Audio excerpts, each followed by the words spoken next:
एकूण 34,000 रुपये किमतीचा नायलॉन मांजाचे 34 गट्टू विक्री करणारा एक इसम ताब्यात। गुन्हे शाखा युनिट क्रमांक 1 ची कामगिरी। दिनांक 14 जानेवारी 2025 रोजी मकर संक्रांत हा सण असल्याने मोठ्या प्रमाणात पतंग उडविण्यात येतात। त्यासाठी नायलॉन मांजाचा वापर करण्यात येतो। सदर मांजामुळे प्राणी, पशु, पक्षी व मानवी जीवितास धोका निर्माण होऊन जीवघेणे अपघात होतात।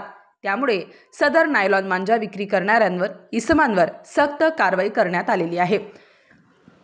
गुन्हे शाखा युनिट क्रमांक 2 नाशिक शहरकडील नेमणुकीचे पोलीस हवालदार परमेश्वर दराडे यांना गुप्त बातमीदारामार्फत बातमी मिळाली की एक इसम तुळजाभवानी मंदिराचे बाजूला असलेले वडाचे झाडाखाली राजरत्ननगर सिडको नाशिक येथे बंदी असलेला नायलॉन मांजा विक्री करीत आहे।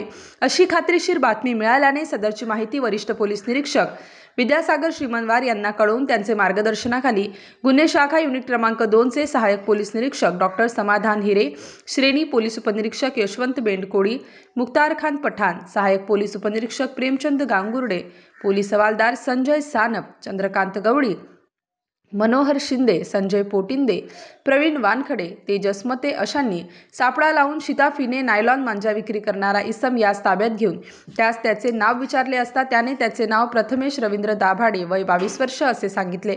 त्यांचे कब्जात एकूण 34,000 रुपये किमतीचे मोनो केटीसी कंपनीचा नायलॉन मांजा असलेले 34 गट्टू हस्तगत केलेले असून त्याचे विरुद्ध पोलीस हवालदार परमेश्वर दराडे यांनी अंबड पोलीस स्टेशन येथे गुन्हा दाखल केला आहे।